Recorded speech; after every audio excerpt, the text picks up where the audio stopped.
네, 안녕하세요. 여러분들 반갑습니다. 대기업 멘토 권혁철입니다. 오늘 재롱산업에 대해서 말씀을 드리려고 하는데요.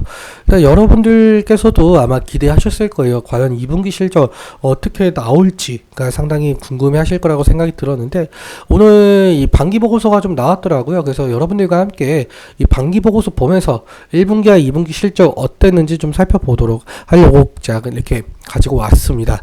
그리고 여러분들께서 이 재롱산업에 대해서 궁금하신 점이 있다라고 생각이 들고 있거든요.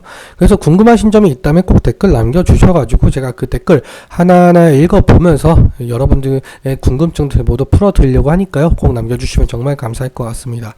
그럼 본론으로 바로 들어가 보도록 할게요. 일단 재롱산업의 반기보고서 여러분들과 함께 같이 보자면은 여기 매출액이 나와 있죠.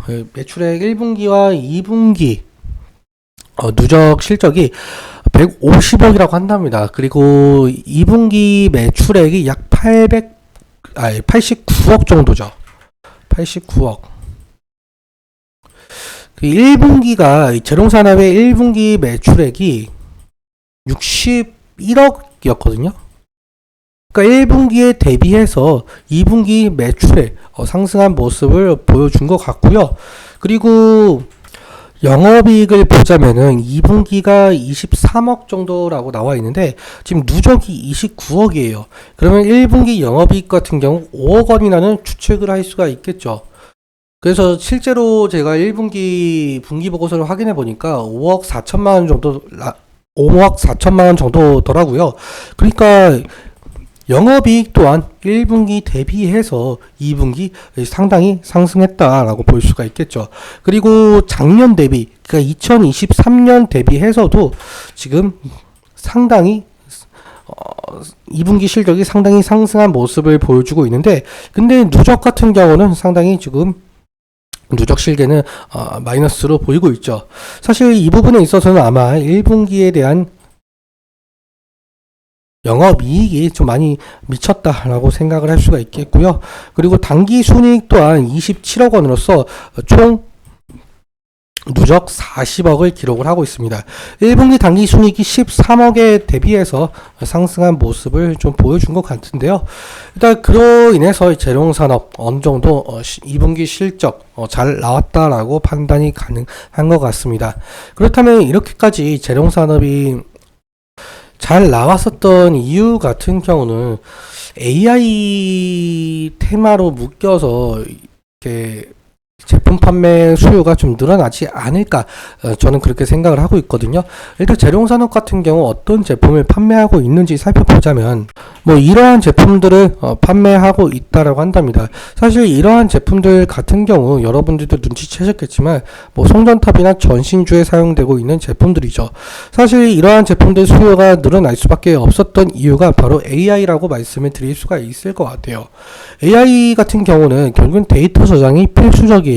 그렇다면 이 데이터 저장을 할 수가 있는 데이터 센터는 끊임없이 가동을 해줘야 될 것이고, 가동을 하면 할수록 전력 소비는 지속적으로 늘어날 수밖에 없겠죠. 즉 다시 정리하자면 데이터 센터의 경우에는 전력 소비를 하면서 지속적으로 가동이 되어 주어야 각종 데이터 수집을 하고 저장하는 역할이 진행이 되겠죠. 근데 사실 지금 현재 AI 데이터 센터가 상당히 시설이 부족해요.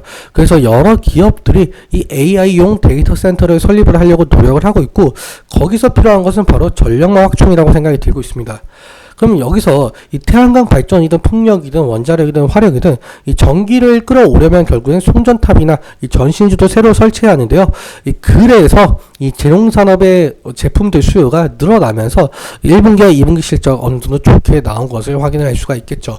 그럼 앞으로 이 재롱산업이 3분기와 4분기 실적까지 좋게 나오려면 어떠한 모멘텀이 있어야 되는가라는 것인데, 매번 말씀을 드리지만 이 부분을 확인을 할 수가 있을 것 같아요. 한전에서 41조 원 인도네시아 송전막 구축 사업을 추진한다라는 것, 여기서 재롱산업과 무슨 관계인지 좀 말씀을 드려보자면, 우리는 여기 이 초과학 직류 송전이라는 단어를 좀 유심하게 지켜봐야 됩니다.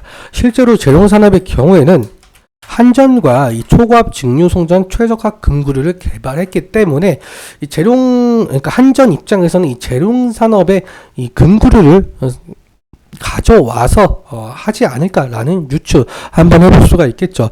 그렇다면 재롱산업에 있어서 수주가 나오면은 이 3분기와 4분기 실적 좋게 나올 수가 있다는 판단할 수가 있을 것 같습니다.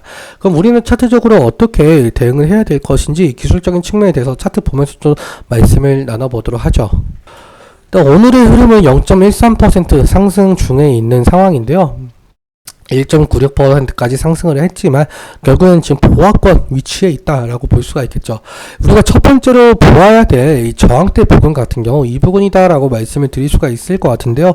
저번 주 금요일과 그리고 저번 주 수요일에 결국엔 이 라인을 돌파를 해주지 못하고 윗꼬리가 길게 나온 모습을 확인할 수가 있어요. 윗꼬리가 길게 나왔다라는 표현은 결국에는 이 저항이 강했다라고 말을 할 수가 있겠죠.